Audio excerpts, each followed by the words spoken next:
Let's go ahead and start. Mr. Burge is not here today, so I'm filling in for him. At this point, I need someone to call roll. Sherry, would you do that, please? Okay. Mr. Fiddler, Mr. Oberlin, Here. Mr. Love, Here. Mr. Burridge, Mr. Huckabee, Here. Mr. Alexander, Here. Mr. Burgess, Here. Mr. Regan. Here. Okay, I assume at this point everybody's had a chance to look over the minutes. Are there any questions, concerns, or additions to the minutes? If Motion not, to approve. got a motion to approve? Second. And a second from Mr. Alexander.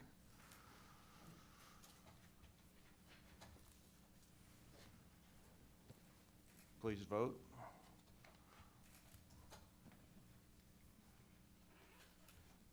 Okay, that item passes. Let's go ahead and move on to the next item of business, and that would be the consent docket, item number 91 through 92. Any questions as to the consent docket? Does anybody want to move anything off the consent docket? If not, do I hear a motion to approve the consent docket? So moved. Second. Okay, we have a motion and a second. Please vote.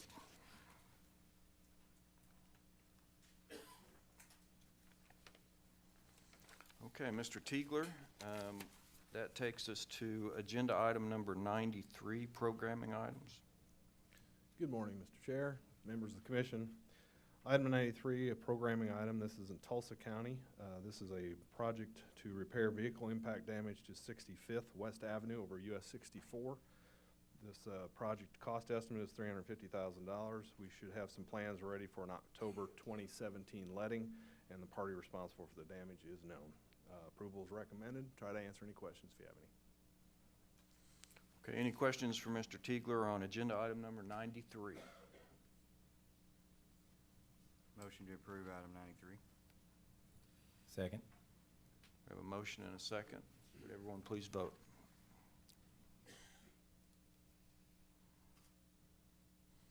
Looks like that item has passed. Mr. Tiegler, would you please take up engineering contracts number 94, please?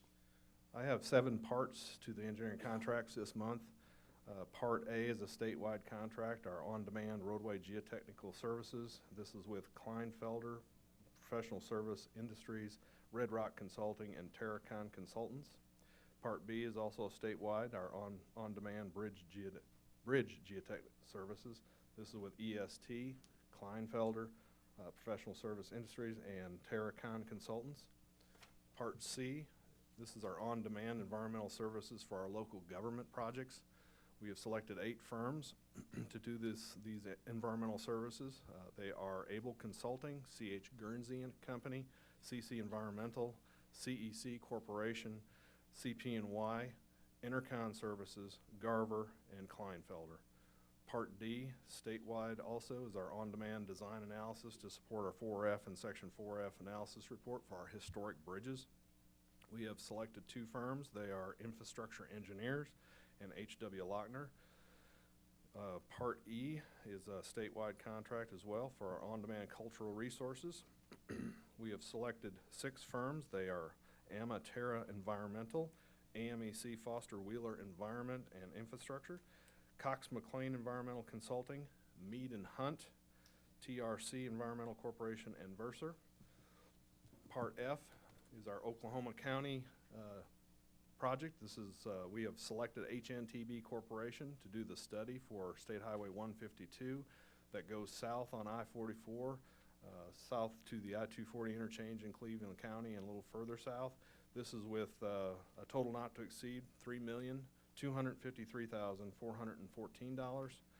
And Part G, Rogers County, we have selected Garver Engineers to do the preliminary engineering and construction plans for State Highway 20. This is a total not to exceed amount of $1,469,190. These 2 projects are in our 8-year construction work plan, and they're scheduled for a letting date in 2021. Approval is recommended, and we'll try to answer any questions. Okay, Commissioners, any questions for Mr. Tiegler on the engineering contracts for this month? If not, do I hear a motion? Motion to approve. We have a Second. motion, second. Okay, please vote.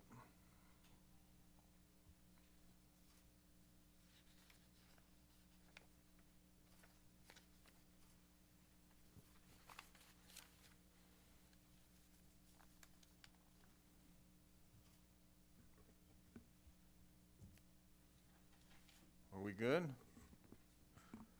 Okay, there we go. All right, Mr. Tiegler, at this point, would you go into agenda item number 95, engineering contract supplements, please? Thank you. I have 5 parts this month. Part A is a statewide, our on-demand engineering services. This is with Poe and Associates. We're going to increase the supplement contract by $250,000. Part B is a statewide, our on-demand transportation alternatives project design. We have selected 6 firms in the past. The 4 that we're supplementing are R.L. Shears Company, McClellan Consulting Engineers, Cabinets Engineering, and Land Plan Consultants. Part C is McCurtain County project. This is with White Engineering for the final design plans for US 70. We have a supplement not to exceed amount of $46,000. Both these projects are in the 8-year construction work plan with a let date of 2018 and 2020. Part D, Oklahoma County.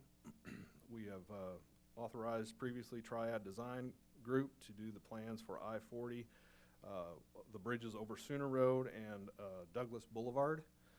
Supplement not to exceed amount is $1,064,221. Both these projects are also in our 8-year construction work plan with a scheduled let date of 2019 and 2020. And finally, Part E is in Tulsa County. We have White Engineering Associates working on these plans. These are the Broken Arrow Expressway over Lewis Avenue and 15th Street. There's the MK&T. There's 5 bridges in this section. Supplement not to exceed amount is $179,300. These projects are also included in our 8-year construction work plan for 2018. Try to answer any questions, and approval is recommended. Thank you, sir. Any questions for Mr. Tiegler on agenda item number 95, supplemental contracts? If not, do I hear a motion to approve? So moved. Second. We have a motion and a second. Please vote.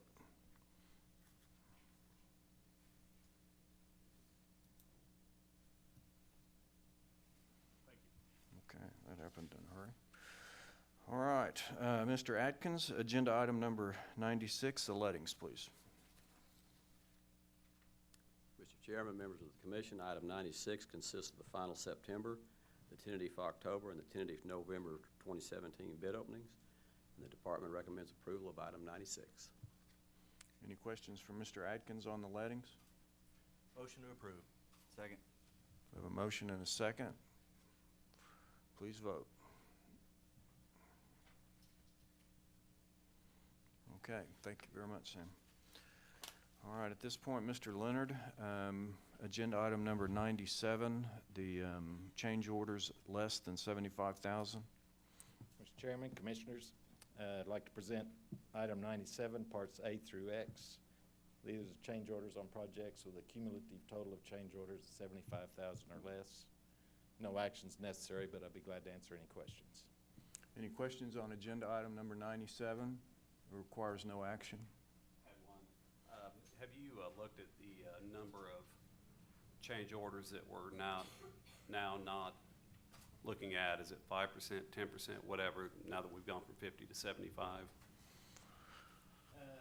This month, there were 3 that we would have looked at otherwise, and it's about 6% of the entire total. Okay. So we're still holding about that 5 to 10% range.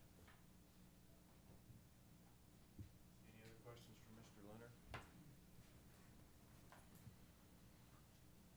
Okay, if not, move to agenda item number 98, please.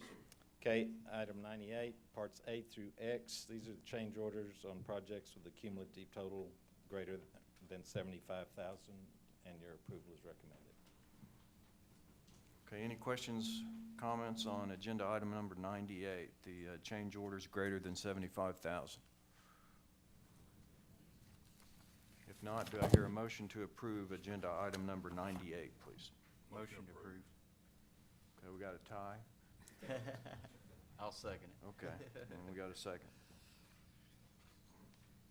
All right, please vote.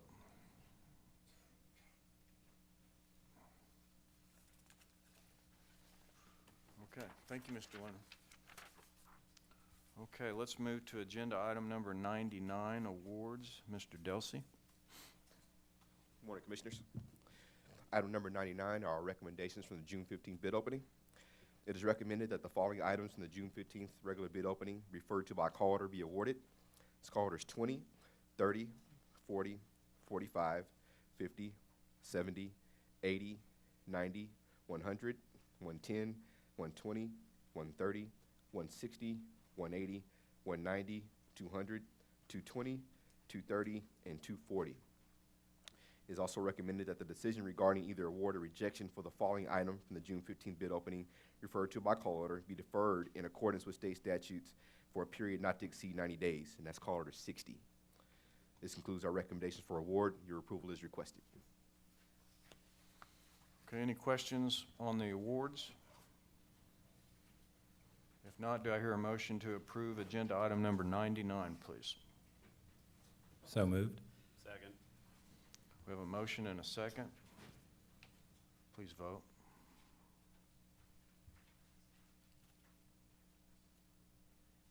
Thank you, Mr. Delsey.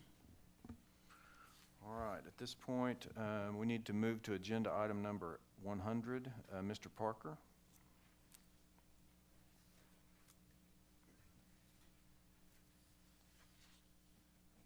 Mr. Chairman, Commissioners, item 100 is the latest revision to the Audit Committee Charter, which is the defining document for the Audit Committee to follow.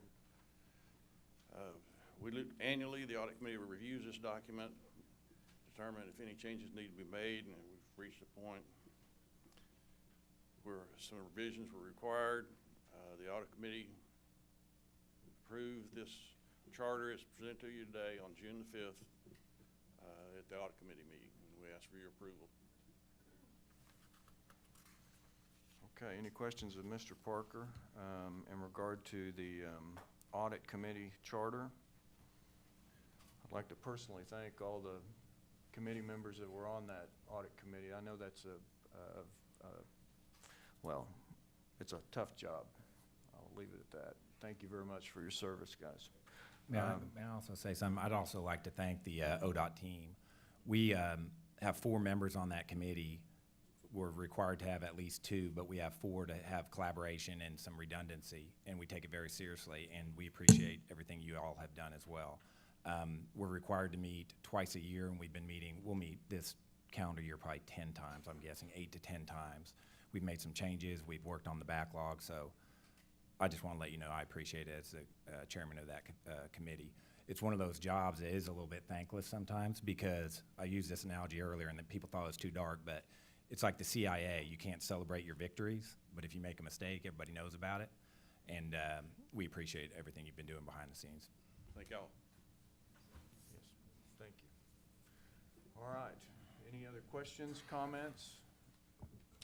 If not, do I hear a motion to approve? Second. We have a motion and a second. Please vote. Okay, that motion carries. Mr. Director, looks like we're all ready to you.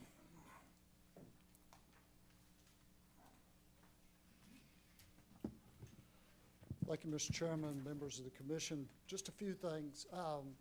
Normally at this time each year, we are working on rebalancing, reprioritizing the 8-year plan. I wanted to report to you that, again, the division engineers are going through that process, and so we will be setting some schedules with you early fall, late summer to come out and visit with you and show you what we have come up with as you look at the new 8-year plan. There was some discussion early on, given the budget situation, whether we would even go through the process, but we've decided to go through the effort just for nothing more than that's what we do.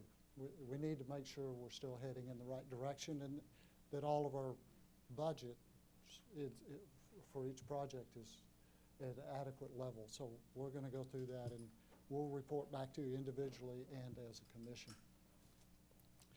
This last session during the budget process, there were a couple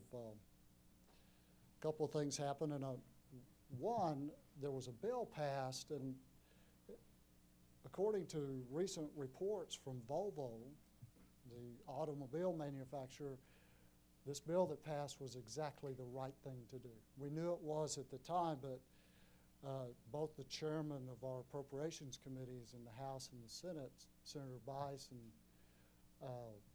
Representative Roberts, authored the bill, passed the bill that began assessing a fee on hybrid vehicles and all-electric vehicles.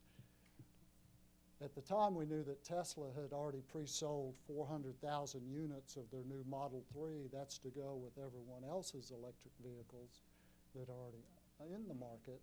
But then Volvo, about 5 days ago, announced that by 2019, all of their vehicles will be either hybrid or electric. So we're seeing that movement toward getting away from fossil fuel vehicles into electric vehicles. And when you're talking, you know, you might say, well, Elon Musk and what he's doing with the Tesla, okay, but when Volvo does it, when they say that's what's going to happen, that's what's going to happen. So kudos to our two chairmen for doing what they did and setting about a notion that revenue for transportation is going to have to change from the gasoline tax and the diesel fuel tax in the future. The other thing that happened during the budget process, and I mentioned this a couple of times previously, this agency gave up $205 million during the 206 actually during the budget compromise. 50 of that came out of the county program, 3 from Way Station Revolving, and then 153 out of the highway program. Last year, there was a date certain identified in the appropriation bill that we would lose $200 million. This year, they didn't have that. So we have worked out a payment plan, if you will, that will soften the blow to this agency in terms of our cash flow. We worked that out with the Office of Management Enterprise Services, and then they can provide that funding on to the appropriate state agencies. And so it's going to help them get the money when they need it, and it'll help us give up the money when we can afford to do so. But there's been some concern about our cash flow situation, and I think we've got this settled at this time. The other thing is we have a couple of major projects here in Oklahoma County, Oklahoma City to be specific, one on I-35 and 240 interchange. This commission awarded that contract a couple months ago, and the contractor's gotten started. It is the first movement, and I think it's probably the most important movement in the whole interchange, and that is the eastbound to southbound movement. It has been a high accident location with extensive injuries and some fatalities. It is the one component of this that needed to be fixed, and so we're fixing it first. The entire interchange will take multiple years to get reconstructed, configured to the modern day transportation interchange that it needs to be, but kudos to ODOT to getting this part of it done. The other is the I-235 project over here at I-44, and we've talked about it before. Last month was shortly after we had it closed. We were going to close it for 5 days, but our contractor, Allen Contracting, finished early, was awarded a very